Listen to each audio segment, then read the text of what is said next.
Hi there, it's Ross here from Football DNA, and today we're going to be looking at 7-a-side formations and how these can be used to support your coaching and your players, but also looking at that transition sort of from 5-a-side into 7-a-side as well. So we're going to look at both the in and out of possession benefits, just really basic, some ideas around how you can use this formation. The formation we're going to firstly look at today is going to be the 3-1-2. The benefits of playing in this formation is obviously you've got real solidity at the back by having 3 players.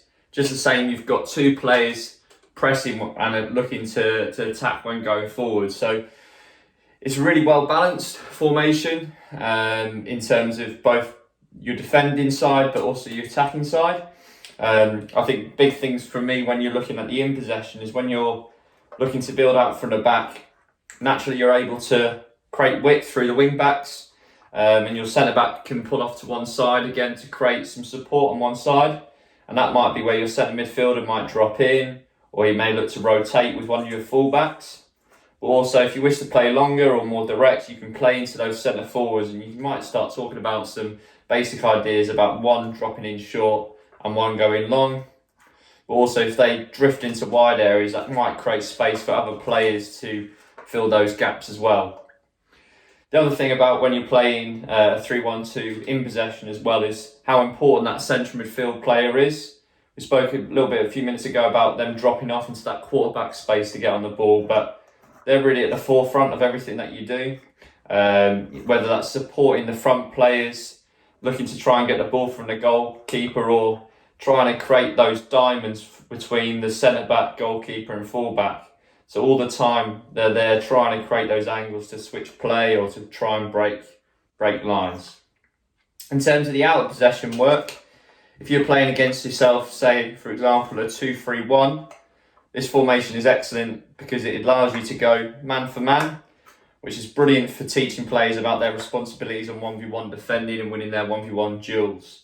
Just the same, if you are playing a 3-1-2 and their formation is going similar to you, it will start talking to you, encouraging your team to think about how they're going to start defending space. So by the centre forwards being narrow, forcing the ball one way, it might encourage them to then slide across and try and keep the ball on one side of the pitch. And it's going to create decisions for your centre back on, do I mark the centre forward? How do I deal? Which centre forward do I go with? Do I go with the furthest one or the nearest one? Just the same for your full backs. Once the ball's got on one side of the pitch, can he look to cover round to make it a 2v2 for your fullback to then press? So lots and lots of benefits. But I think in terms of the out of possession, I think the main thing for me really is that it's so important that in transition, when the ball's won back or you've lost possession, these wing backs have to get up and down the pitch. So if they're joined into the attack, both at the same time, you're going to create lots of 1v1 situations at the back. So you might talk about one player staying back if one goes, or if you do both players go forwards, there's going to have to be a great deal of emphasis on them recovering quickly to ensure your centre-back isn't left 1v1. But again, if you do decide to leave them 1v1, what a brilliant opportunity to start working on your centre-back with their defensive play. So just to recap, really, when we're looking at the in possession, the width of the pitch can be created by the full-backs, and the depth can be created by our centre-back and our centre-forwards.